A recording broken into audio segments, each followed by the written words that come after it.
आसाम में जो कानून को आसाम के मुख्यमंत्री और बीजेपी की सरकार ने ख़त्म किया है, वो भी रात के 12 बजे वो कानून ख़त्म करे, जो 90 साल पुराना कानून है। उस कानून के तहत आसाम के मुसलमानों की शादी वहाँ के रजिस्ट्रार या काजी के तहत होती थी और उसके बाद उनको निकाहनामा का सर्टिफिकेट मिलता था। अब उन्होंने क्या काम किया कि उसको सिस्टम को बर्खास्त कर दिया। अब मुसलमानों की शादी तो निकाह से होती है ना, तो स्पेशल मैरिज एक्ट में निकाह का प्रोविजन है क्या? बताइए मेरे को। भाई मेरा रिलीजियस ड्यूटी है, मैं अपने रिलीजन के लिहाज से शादी करूंगा ना। स्पेशल मैरिज एक्ट में तो रिलीजन नहीं है, वो तो एक न्यूट्रल सेकुलर लॉ है। तो अब निकाह का आप उसमें कॉन्सेप्ट निकाल दिया, नंबर 1। दूसरा, मुसलमानों में जब शादी होती तो दूल्हे की तरफ से उसकी होने वाली वाइफ को, दुल्हन को महर देना पड़ता। महर मुअज्जल माने फौरन दे देना, उसका जिक्र होता उसमें कि इतने महर इतना दिए, या बाद में देंगे तो उसका भी जिक्र होता। अब आप बताइए, ये वो भी निकाल दिया अब आप, तो इससे महिलाओं का नुकसान होगा नहीं होगा? और इस्लाम में महर देना फंडामेंटल है, जरूरी है। अब उसी को गायब कर दिए। अब वोट बैंक पॉलिटिक्स कैसा हो बताइए मैडम मेरे को।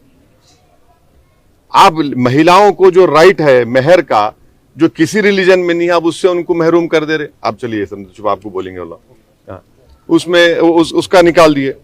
अब आप ये बताइए कि स्पेशल मैरिज एक्ट में क्या करना है मेरे को।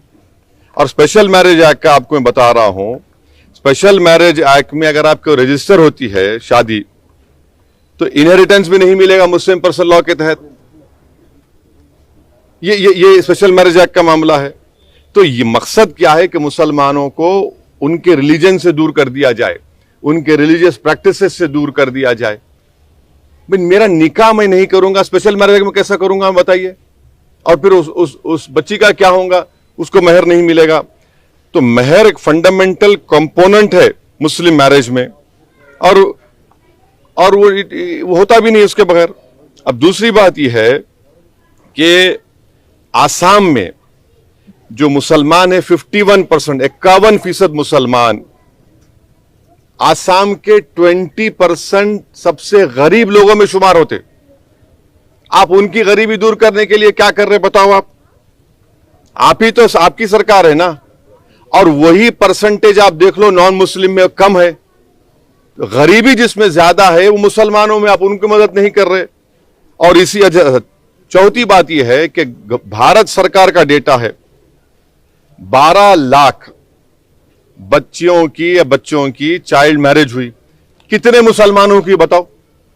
मैं चैलेंज कर रहा हूं आरएसएस, बीजेपी, विश्व हिंदू परिषद और वहां के हेमंत बिस्वा शर्मा को, बताओ 84% नॉन मुस्लिम की हुई चाइल्ड मैरिज, 11% मुसलमान उसमें है। मगर आप बाजा बजा रहे, हमारा बदनाम कर रहे पूरे देश में। चाइल्ड मैरिज सब में हो रही। पांचवी बात यह है कि फीमेल फिटिसाइड और इन्फेंटिसाइड आसाम में बहुत बड़ा प्रॉब्लम है। आसाम के मुख्यमंत्री को यह जवाब देना पड़ेगा, क्या यह बात सच नहीं है कि अगर 1000 बच्चे पैदा होते तो 923 बच्चियां पैदा होते? इसको रोकने के लिए क्या कर रहे आप? और 2036 माने 2036 में वहां पर मर्द ज्यादा रहेंगे, महिला कम रहेंगे। अब इसका जिम्मेदार कौन रहेगा, यह भी आप डाल देंगे मुसलमानों के गले में। और आखिरी बात यह है, यह कानूनी बात आपसे कर रहा हूं कि अगर चाइल्ड मैरिज होती है तो वो वाइडेबल है, वाइड नहीं होती शादी, ये कानून है। तो किसके कान में फूल लगा रहे बीजेपी आरएसएस वाले? और ये क्या बात है कि आप एक्सेप्शन दे रहे हो उसको, ट्राइबल्स को? क्यों देंगे एक्सेप्शन ट्राइबल्स को? आप एक्सेप्शन दे रहे हैं। अच्छा, स्पेशल मैरिज एक्ट में भी, हिंदू मैरिज एक्ट में एक्सेप्शन है, स्पेशल मैरिज एक्ट में एक्सेप्शन है।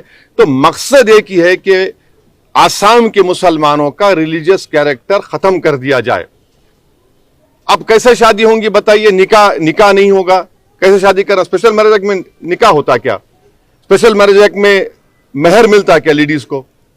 तो ये मकसद उनका यही है, ये इनकी नफरत है, इनका काम यह। और आसाम के मुख्यमंत्री ज्यादा हैदराबाद को आ रहे, तेलंगाना को आ रहे। अरे पहले अपने स्टेट में आप supreme court monitored NPR NRC को एक्सेप्ट क्यों नहीं कर रहे? आप उसको एक्सेप्ट करो। आप ये है क्या आप न्यायिक तौर पर इस पर लड़ने की देख रहे हैं? अभी तो आप मेरा रिएक्शन पूछे, रिएक्शन दे दिया। अब आगे क्या करना है वो आसाम की जनता करेगी। हमको जो करना है करेंगे, नहीं करेंगे। मगर आपका सवाल का भी जवाब दिया हूं मैं। अच्छा, एक सवाल आपसे ये कि जिस तरीके से अलग अलग स्टेट्स में जो है इस तरीके के फैसले लिए जा रहे हैं, उसको आप कैसे देख रहे हैं? देखिए, उत्तराखंड में यूसीसी लेकर आए, उसमें भी क्या कर दिए? एक्सेप्शन दे दिए। ट्राइबल्स को अप्लाई नहीं होगा। हिंदू मैरिज एक्ट के एक्सेप्शन वो अप्लाई करेंगे, हिंदू एडॉप्शन एक्ट के एक्सेप्शन। तो भाई जब एक्सेप्शन दे रहे तो यूनिफॉर्म कहां है वो? आप सिर्फ मुसलमानों को उनका रिलीजियस कैरेक्टर छीनना चाह रहे, मेरी मजहबी शनाख्त को खत्म करना चाह रहे आप।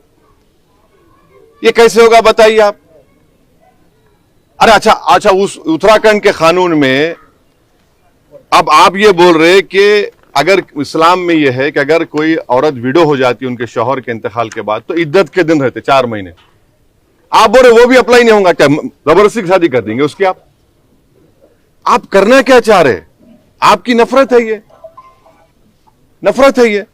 अच्छा, राइट लिव इन रिलेशनशिप है, रजिस्टर करना, प्राइवेसी का जजमेंट क्या होगा फिर पुट्टू स्वामी का?